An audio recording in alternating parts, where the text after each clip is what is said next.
Hello, Abraham. Thank you for having me here.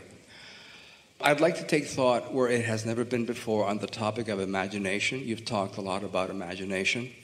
Several months ago, like the young lady said a few hot seats ago, I stumbled upon a song called Pure Imagination.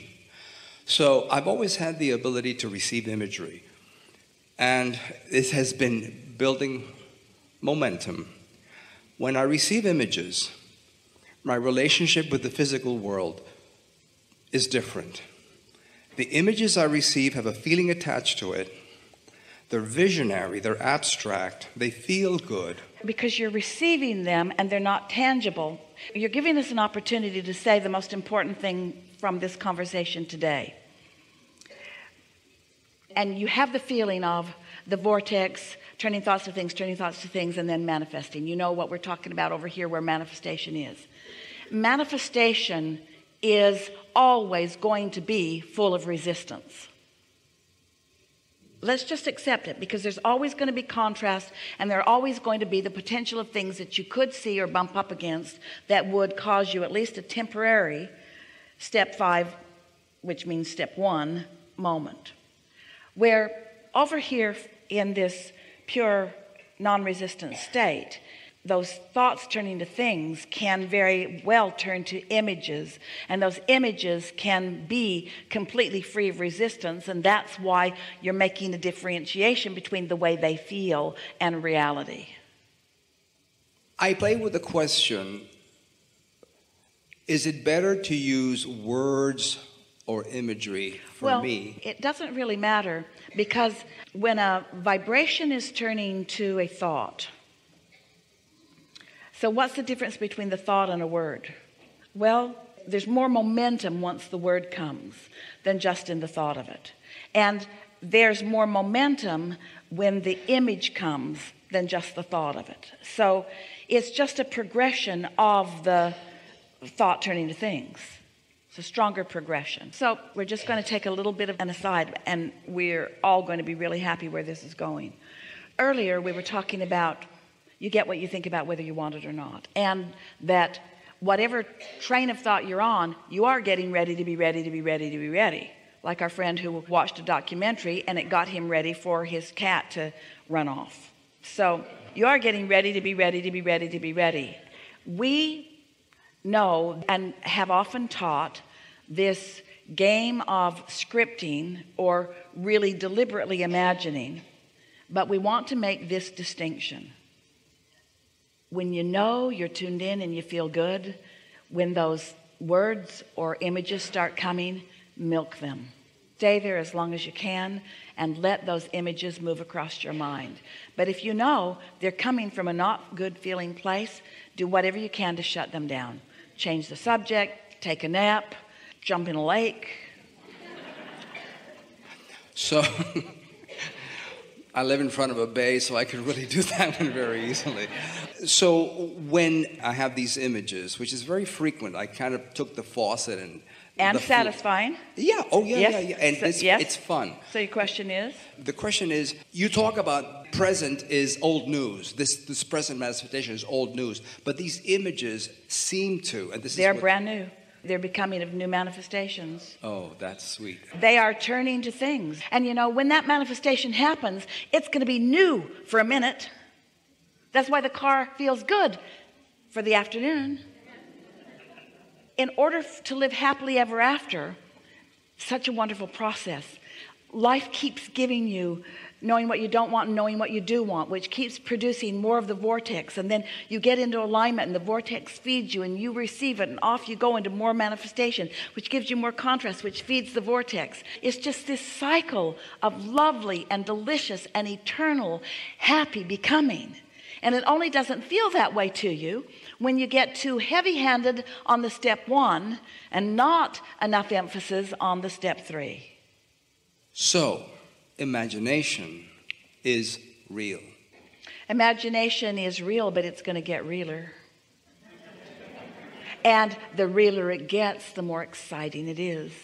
Wouldn't you rather have a delicious dream about something than just a beginning thought about it? And wouldn't you like to actually live it rather than dream it? Yes. So when I was a little boy, I played with something called silly putty. So these images are like silly putty that I can mold and shape. Yeah. But the silly putty was a little more tangible than what you're doing with your imagination, but it will come. You see, what happens is the silly putty analogy is what has led us to this never before conversation, and you're really going to like it. All the molding and all the creating is done in the energies, and then it manifests, and now it's just something to observe and react to.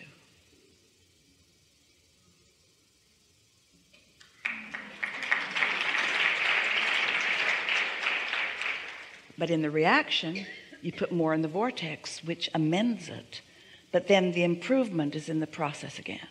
So that's why all of the power and all of the fun and all of the deliciousness and all of the satisfaction is in the becoming. It's in the becoming. It's in the becoming. It's not in the having become.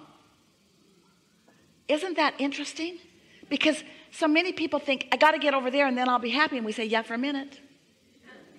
But unless you're satisfied, unless you're willing to accept that you're not ever going to get it done and that you can't get it wrong. And the reason that you can't get it wrong is because it's never done. And then you start really meaning to find it and find satisfaction, satisfaction, satisfaction, satisfaction.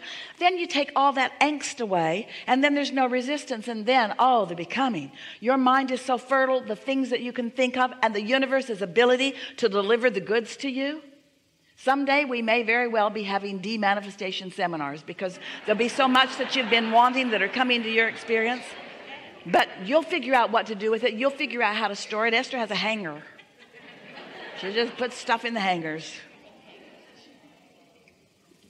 I am complete. Thank you very much. Stay right there.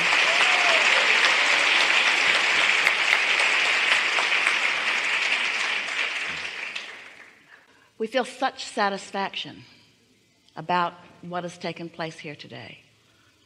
In fact, the feeling of motion forward, the awareness that we have of the movement in your energies. Esther can't find words that are delicious enough to convey them to you. We are satisfied in knowing that as a result of this conversation, that you are going to for sure recognize the increase in momentum of your own desires. And you're going to have a heightened awareness of where you are standing with your current thought in relationship to what you want, which means you're going to know when to just change the subject. You're going to know which friends to hang around with and which friends not to hang around with for a while. You're going to have more keen awareness of what to look for on television or what movies to seek out. In other words, you'll have a stronger sense of what really feels good to you. And most of all, we're happy to announce to you that you're going to be more willing than you have been for a while to please yourself by moving forward to your own impulses and no one else's. The people around you for a little while are going to say, hey, where'd you go and what happened? I liked you better when you were pleasing me in lots of different ways. And you'll smile lovingly at them because you're not abandoning them. You're just finding yourself again first. You're just tuning into the whole of who you are. And you might even find yourself inspired to say to them, I just had to go find me because I wanted to give more of me to you. I wanted to give the whole of me to you. Jerry always wanted, as they were writing books, he always wanted the spine of the book to say self-help from your total self, because that's really what's going on. It is all self-help, but there's no self-help for you until you've tuned into the whole of who you are. There is great love here for you. And as always, we remain delightedly in your vortex.